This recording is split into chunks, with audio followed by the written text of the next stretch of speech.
Kaixo, Rakel Belategi naiz eta Fagor Ederlanen formakuntza gaiak kudeatzen ditut. Egia esan, Fagor Ederlanen oso erlazio estua daukagu heziketa lanbide ikastetxeekin.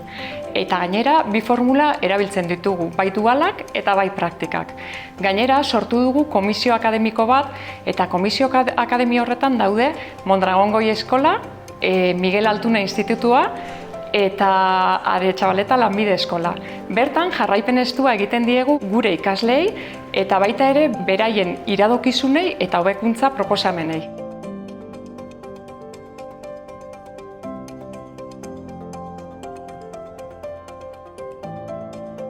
Guk Fagor Ederlanen lanpostu asko ditugu goi maila formazioa eskatzen dutenak. Orduan, lanbide heziketak oso formazio praktikoa ematen du eta guretzako oso aproposa da.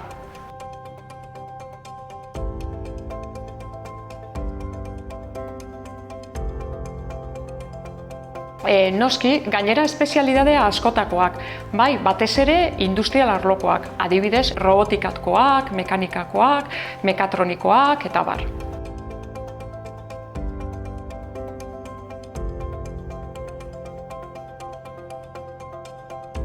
Ziklo bakoitza dago orientatuta azkenean lanpostu batera, bai?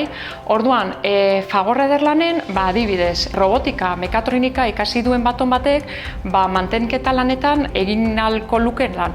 Baina egia esan, formazio honek ematen du ikuspegi oso orokorra.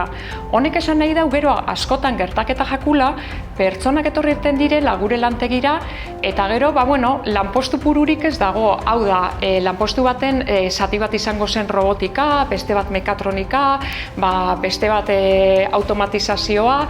Orduan, etortzen direnien gure gana, azten dira lanpostu baten, eta gero sakondu beharko dute beste arlo desberdin batzutan. Bai, askotan ere gertatu izan zaigu, mekanikako ikasle bat etortzea gure lantegira, eta ederto moldatzea mantenketan edo alderantziz. Egia esan, Fagor Ederlanentzat espezialidadea garrantzitsua da, eta egia da ikasketak demostratzen dula zuzarela gai titulo bat lortzeko, baina garrantzitsuena guretzat da lanekiko jarrera.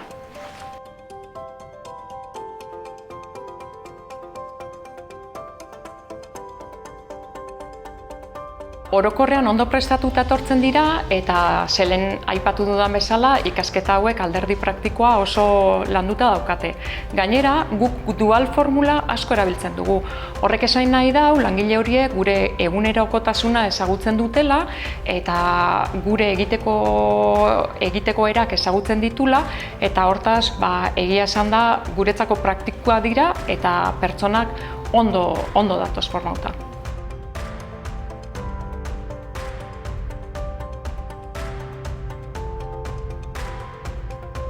Gu automobilgintza sektorean gaude, sektore hau oso exigentea da, oso aldakorra, berrikuntza oso importantea da, eta bikaintasunerantz lan egitea bideratzen zaitu.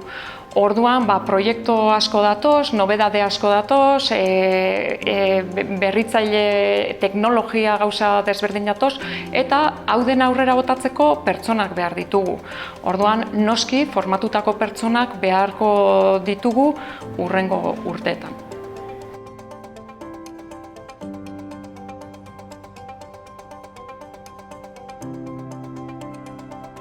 Jakimina duten pertsonak behar ditugu, noski konprometituak eta parte hartzaileak.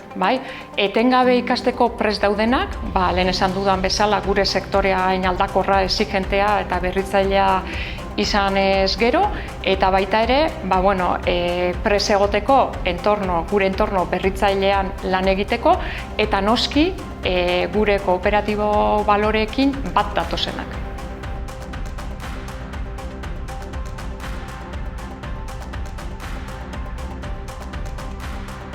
Fagor Ederlan, azkenean automobilgintzan gu liderra gara, orduan eskaintzen diogu estandar altuko entorno baten eta exigentzia eta zorroztasuna altuko entorno baten lan egitea, baita ere eskaintzen diogu proiektu berritzaile baten lan egitea, adibidez gure zentro teknologikoan ederteken etorkizunean datozen erronkei frente egiteko ikerketa proiektu asko dauzkagu.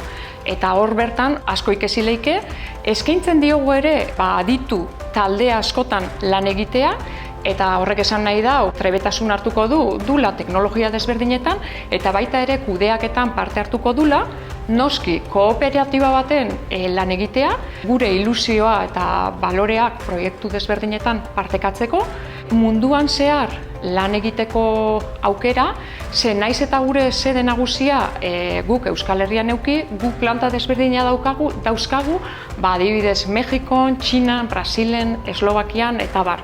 Eta orduan, horrek ikuspegi global bat ematen dizu, ezagutzen dituzu beste kultura batzuk, beste egiteko era batzuk, eta aukera bat izan leike, eta noski, guk Fagor Ederlanen bermatzen dugu pertsona batek euskaraz lan egin nahi badu aukera hori izatea, orduan saiatzen gara ikaslentzat tutoreak euskaldunak bilatzea, eta horretarako euskaraz lan egiteko baliabideak bere eskura ipintzen. Ze guk Ederlanen badakigu proiektuak euskaraz egitea guretako balio erantsia handia dela ere.